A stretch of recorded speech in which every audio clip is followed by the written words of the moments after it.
diameter of my areolas. I would have to like measure them. And it depends on if they're hard or if they're not hard, because if they're hard, they're like absolutely tiny. And then if they're not hard, they're normal sized. I don't have pancake nipples, I promise.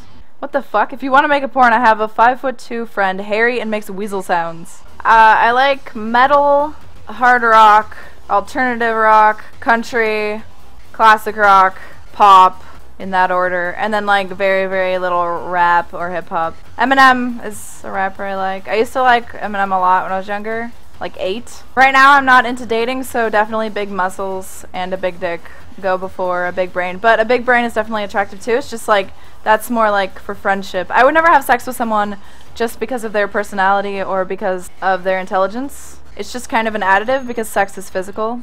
But if I'm going to be friends with someone, or if I'm going to have someone as my like soulmate or my boyfriend or something, it's definitely got to have the whole package and not just one or the other. I don't understand people who are like, oh my god, my girlfriend might not be attractive, but she's got a great personality. That means that you're friends with them. You don't like take that to the next level if they don't have everything that you need. And sexuality and stuff is really important in a relationship. And if you're not, you know, sexually satisfied, it's bad. Sub hype! Full screen sub hype too. I have this chair that's made out of like elastic things, so I can bounce like much easier. It's really funny. Thank you for subscribing. You guys are awesome for sticking around and watching the Q&A and stuff. I am Heidi Montauk. How did you know? This is my alias is Tara Babcock.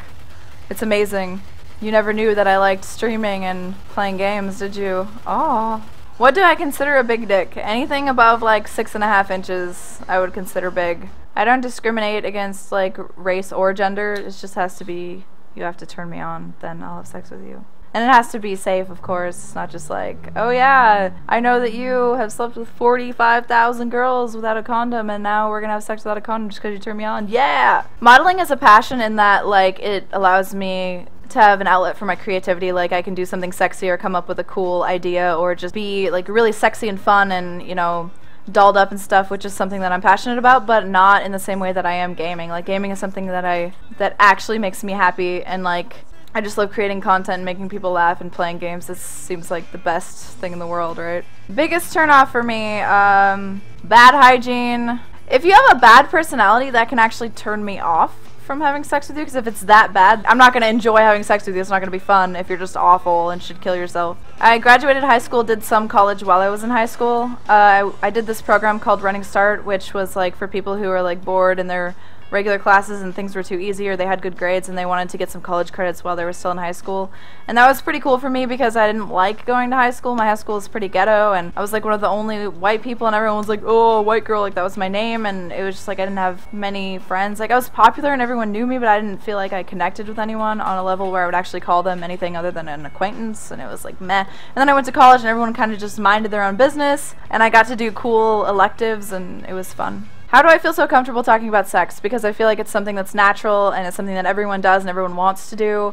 And the fact that it's so taboo oppresses a lot of girls and makes it actually, you know, facilitates all of that, like women not liking sex and marriages breaking up because men aren't satisfied, and them looking elsewhere and all of that stuff, and women being like slut shaming other girls and stuff just because they're open with their sexuality, or girls using their sexuality to get things like money or other things because they think that that's the only use that they have. I feel like women's sexuality and like cleavage and boobs and being sexual and all that stuff will have much less power if it's like something that's commonplace in society. I'm not using my sexuality on Twitch. It's just something that happens because I look this way, as opposed to me actually just only dolling up and dressing up for this in order to get viewers and having no other redeeming qualities besides boobs. I actually talk about my views. I actually really love games, and I look like this on and off stream in my job, in my everyday life, when I'm in the grocery store, so it's just something that happens as a result. It's not something that I'm doing simply because of that or to get attention or something like that.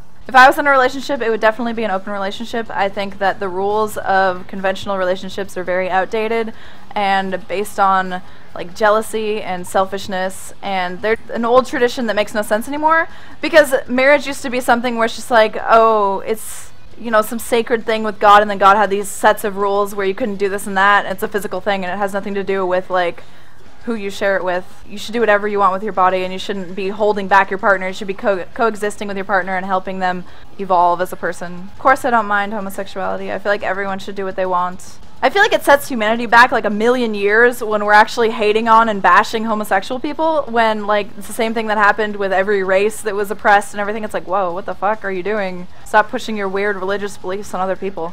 It's like, okay, here is my female attraction hierarchy. It's like blondes, Asian girls. I think like black chicks and brunette white girls are on the same wavelength.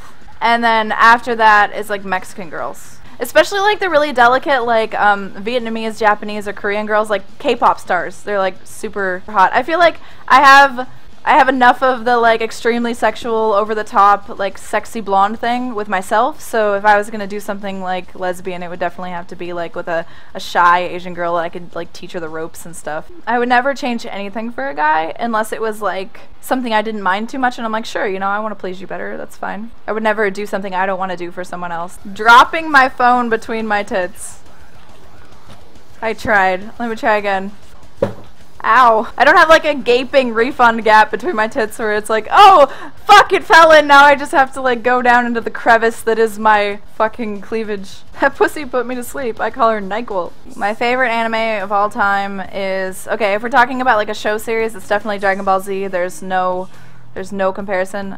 But if we're talking about like movies and stuff, I really like the Studio Ghibli movies, like Princess Mononoke. Oh my god, it's the best thing in the world! Princess Mononoke is probably my favorite, then Spirited Away, Totoro, Kiki's Delivery Service, what color penis I enjoy most. Whatever yours is, Canadian colored. Favorite porn star is probably Jessie Jane or Delta White. Okay, Delta White has better boobs, but Jessie Jane has better everything else, and I really like how skinny she is. My biggest goal in life is to never do anything I don't want to do, always be happy, always like have some kind of goal that I'm following, and always be myself.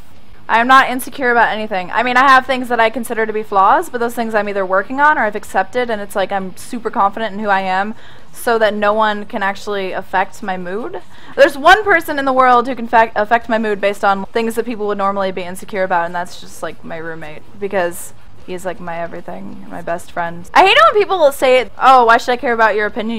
You don't pay my bills. That seems incredibly like gold digger-ish. And I get the sentiment. I get that it means like, you know, you're not a part of my life or whatever, you're not important to me, but your best friends don't pay your bills. Your boyfriend hopefully doesn't pay your bills. What age did I become confident? Probably close to 17, 18, something like that. And I was mostly confident, but there were some things that I was not confident about, and it was less that I wasn't confident and more just like I hadn't figured out how I feel about things and how I would, you know, apply logic to my feelings, which was something that was hard to get over. Like a lot of people are run by their feelings and their emotions and stuff, and I feel like I'm more of a logical person that doesn't allow those things to affect me as much anymore, and therefore I've kind of optimized my life and my behaviors. Okay, if you're talking about PlayStation versus Xbox, I definitely grew up on the PlayStation. I had a PlayStation 1, and my dad and I, we would rent games and then rip them. We would have a fucking huge collection of video games, like a fucking huge collection, like 3 or 4 of those like big binders that have 4 each page, and then it's like 20 pages or something. And then when the PS2 came out, you could put a hard drive in it, so you put a hard drive in it and you would like download the games that you rent onto the hard drive. So I just had like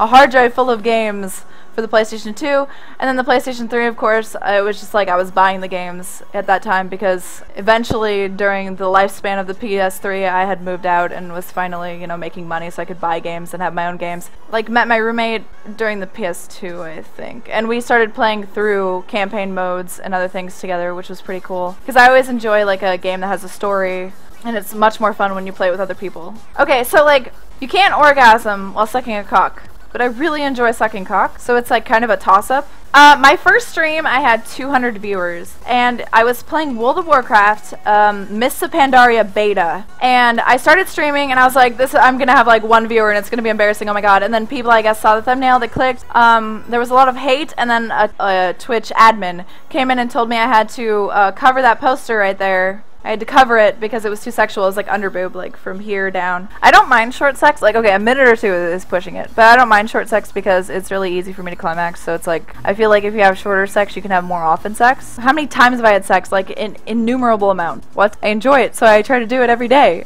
Rim jobs are fine. I mean, I don't gain a lot of pleasure from it, but I would do it if someone wanted me to do it. If I really like someone, there's not much that I won't do. Like, there's nothing that really grosses me out about them. It's weird.